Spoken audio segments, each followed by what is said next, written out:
दोस्तों नमस्कार। चाणक्य ने कहा था कि अगर आपको अपनी सत्ता पे पकड़ बनाए रखनी है तो आपको अपने शासन में जासूसों का जाल बिछाना चाहिए। शायद केजरीवाल साहब ने इस बात को बहुत गंभीरता से ले लिया। आपको याद होगा कि एक फीडबैक यूनिट बनाई गई थी दिल्ली में। उसमें रिटायर्ड इन्वेस्टिगेटिव एजेंसी के लोगों को रखा गया था और उसके लिए एक अलग से बजट निर्धारित किया गया था।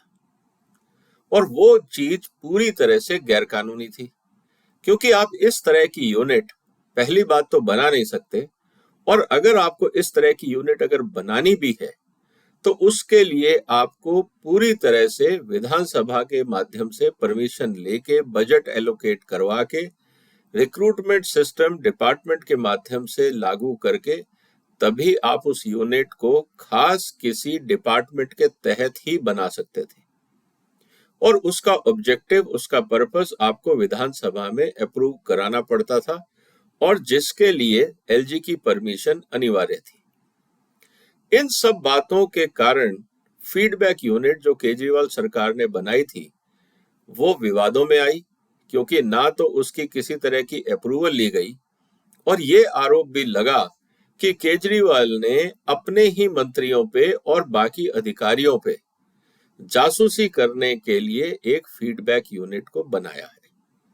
और उसमें जिन लोगों को रखा गया था उनकी तनख्वाह अलग अलग विभागों से दी गई, और कुछ विभागों की पोस्टिंग्स को या जो पोजीशंस थी उनको खत्म किया गया ताकि इन लोगों की तनख्वाहें जस्टिफाई की जा सके। अनफॉर्चुनेटली वो मुद्दा इस समय इन्वेस्टिगेशन में है, और हो सकता है आने वाले दिनों में सीबीआई की इन्वेस्टिगेशन हो, मुद्दा फिर अदालत में जाए और कुछ लोगों की गिरफ्तारी हो। ये तो थी अभी तक की घटनाएं। लेकिन जब फीडबैक यूनिट पूरी तरह से कामयाब नहीं हुआ और उसको 1 साल के आसपास ही वाइंड अप करना पड़ा, क्योंकि उसमें जो कंट्रोवर्सीज हो रही थी, जो सैलरीज को लेके मुद्दे थे, तो शायद केजरीवाल सरकार को लगा होगा कि ये ज्यादा दिन चल नहीं सकता है, और उन्होंने उसको वाइंड अप किया। लेकिन इंटरेस्टिंग बात यह है कि केजरीवाल को यह बात पता थी कि अगर उसको सत्ता पे पकड़ को मजबूत रखना है तो अपने आदमी हर जगह बैठाने होंगे। इसीलिए केजरीवाल ने 23 डिपार्टमेंट में अपने 400 जासूस तैनात किए। अब आप ये कह के तो कर नहीं सकते कि साहब मैं जासूस रख रहा हूं। जैसा चाणक्य ने कहा था कि आपके जासूसों का डेजिग्नेशन जासूस नहीं होता है। आपके जो जासूस होते हैं वो दुकानदार भी हो सकते हैं, सफाई कर्मचारी भी हो सकते हैं, मजदूर भी हो सकते हैं, मिस्त्री भी हो सकते हैं, पंडित भी हो सकते हैं, पुजारी भी हो सकते हैं, चौकीदार भी हो सकते हैं, ड्राइवर्स भी हो सकते हैं। किसी भी रूप में जिस पे जनता को शक ना हो, आप इस तरह से अपने राज्य में जासूसों का जाल बिछा सकते हैं, ताकि आपको ये पता लगता रहे कि किस डिपार्टमेंट में क्या हो रहा है, कौन इंसान क्या कर रहा है, वहां के डिसीजन मेकर्स कहीं सत्ता के खिलाफ कोई षड्यंत्र तो नहीं रख रहे। आपको इस बात की जानकारी है कि केजरीवाल इस समय सत्ता में है और वो बहुत ही ज्यादा इनसिक्योर है। इसीलिए वो अपने पास कोई डिपार्टमेंट नहीं रखते, किसी कागज पे साइन नहीं करना उनकी आदत है, और अपने पास मोबाइल फोन भी आपने उनके हाथ में नहीं देखा होगा। इससे ज्यादा इनसिक्योरिटी के प्रूफ और क्या हो सकते हैं। लेकिन इंपॉर्टेंट बात यह है कि 400 लोगों का जब नियुक्ति हुई और जिस तरह की चीजें सामने आ रही हैं, इसको जानने के लिए आपको दिल्ली सरकार के अधिकारियों से बात करनी होगी। एक भूतपूर्व हेल्थ सेक्रेटरी से मेरी बात हुई थी, उनका ये कहना था कि सत्येंद्र जैन और केजरीवाल जब उनको किसी मीटिंग के लिए बुलाया तो पता लगा कि एक इसी तरह का अपॉइंटेड आदमी केजरीवाल के ऑफिस में बैठा है, और वो पूरे डिपार्टमेंट की खबर केजरीवाल और सत्येंद्र जैन को दे रहा है कि किस हॉस्पिटल में क्या हो रहा है, कैसे हो रहा है। और फिर उस आधार पे केजरीवाल अपनी ओपिनियन बना के अधिकारियों को निर्देशित करते हैं कि डिपार्टमेंट में क्या होना चाहिए और कैसे होना चाहिए। बहुत बार ऐसा होता है कि उस अधिकारी को जिस सो कॉल्ड स्पेशलिस्ट को अपॉइंट किया होता है, उसको सरकारी कायदे कानून पता नहीं होते। उसका एक ही क्वालिफिकेशन होता है कि वो केजरीवाल के कारण के कहने पर डिपार्टमेंट्स में मुखबिरी करता है, और वो आदमी अपने आप को मेडिकल डॉक्टर बोलता था। तो इस तरह के स्पेशलिस्ट जो 400 केजरीवाल ने अलग अलग डिपार्टमेंट में रखे हैं, उनका काम था कि वहां के अधिकारियों पे नजर रखना, जो सीनियर अधिकारी हैं, वहां के जो अलग अलग डिपार्टमेंट में फाइलें चलती हैं उन पे नजर रखना, वहां कौन अधिकारी किस तरह के रिमार्क्स लगाता है, ताकि केजरीवाल और उनके जो मंत्रिमंडल के जो मंत्री हैं, अगर वो निर्देश देते हैं तो उनका पालन हो रहा है या नहीं हो रहा। इस तरह की बहुत सारी बातें डे टू डे बेसिस पे केजरीवाल को मिलती रहनी चाहिए। इसीलिए इन 400 आदमियों का अपॉइंटमेंट किया गया था। अगर ये वास्तव में क्वालिफाइड होते तो सबसे इंपॉर्टेंट चीज थी, क्या इन 400 लोगों को जब अपॉइंट किया गया, क्या इनका जॉब डिस्क्रिप्शन रिलीज किया गया था? और अगर जॉब डिस्क्रिप्शन रिलीज नहीं किया गया था तो फिर ऐसा क्यों हुआ? क्या केजरीवाल साहब इस बात को बता पाएंगे? दूसरी इंपॉर्टेंट चीज जो समझने की है वो ये कि अगर इनका जॉब डिस्क्रिप्शन नहीं हुआ था तो इनका सिलेक्शन का क्राइटेरिया क्या था? किसने इनको शॉर्टलिस्ट किया था? जैसा कि सामने आ रहा है कि बहुत सारे लोगों को जो अपॉइंटमेंट किया गया था अलग अलग डिपार्टमेंट्स में, इनकी क्वालिफिकेशन उस डिपार्टमेंट से मैच भी नहीं करती थी। यहां तक कि जो फॉर्मेलिटी के लिए इनके एक्सपीरियंस सर्टिफिकेट लिए गए थे, वो भी कई जगह पे फर्जी पाए गए या गलत पाए गए। ये भी अपने आप में बताता है कि ये 400 लोग वो थे जो केजरीवाल के खास लोग थे, क्योंकि वहां पे पर्पस उनकी परफॉर्मेंस देखना नहीं था। इसीलिए मैं ये कह रहा हूं कि एलजी साहब को ये एक हर डिपार्टमेंट के अधिकारी को बोलना चाहिए, वहां के सेक्रेटरीज को, कि इन 400 लोगों की परफॉर्मेंस रिकॉर्ड पिछले साल भर किया, जब से वो अपॉइंटेड हुए हैं तब से उनकी परफॉर्मेंस रिकॉर्ड जनता के सामने रखी जाए।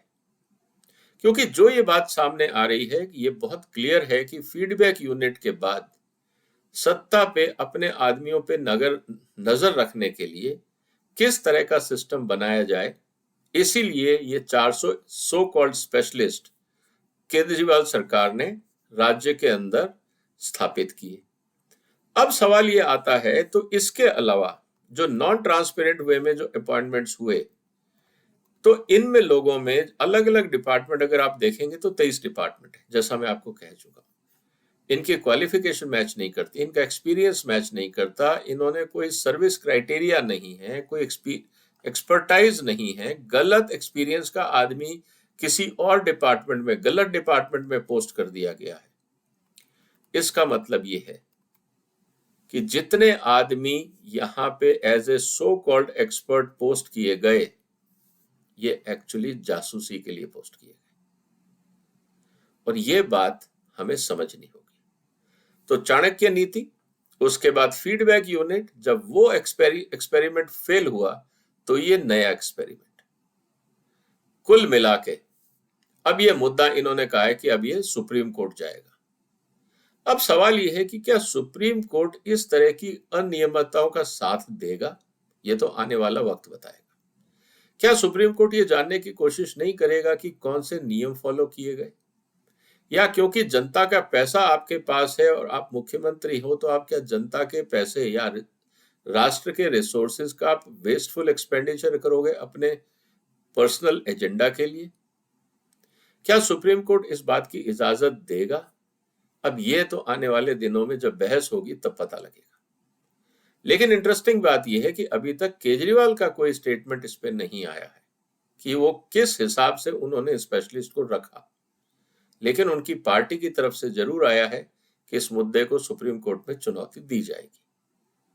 अब दोस्तों, इस बात को समझने का है कि क्या देश के रिसोर्सेज एक मुख्यमंत्री अपनी मनमर्जी से जब चाहे जैसे चाहे इस्तेमाल कर सकता है, जबकि ट्रांजैक्शन ऑफ बिजनेस रूल्स बहुत क्लियरली बताते हैं कि किस तरह से प्रपोजल्स अप्रूव होने चाहिए।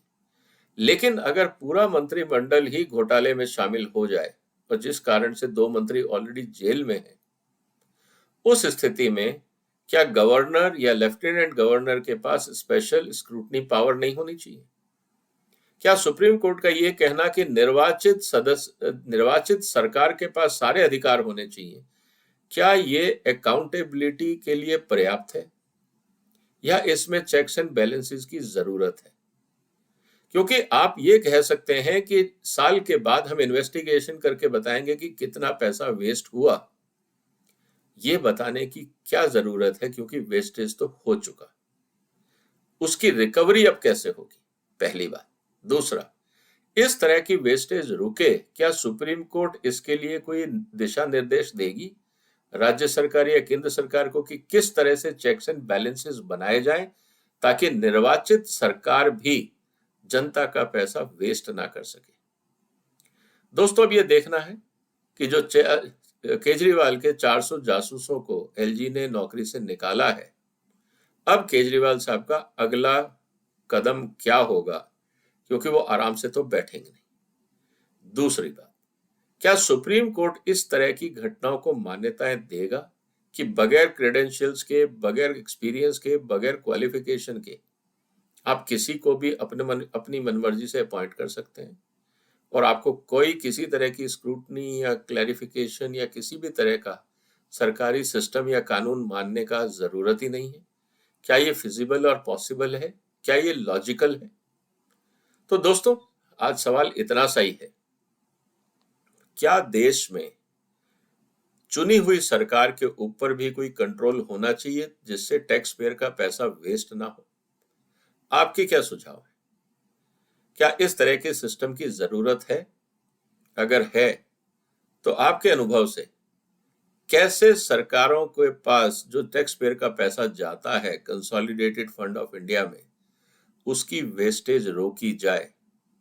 इसके लिए आपके क्या सुझाव है? कमेंट बॉक्स में लिखिए। इस वीडियो को शेयर करिए, इस चैनल को सब्सक्राइब करिए। फिर मिलते हैं एक और महत्वपूर्ण मुद्दे के साथ। तब तक अपना ध्यान रखिए। फिलहाल वंदे मातरम।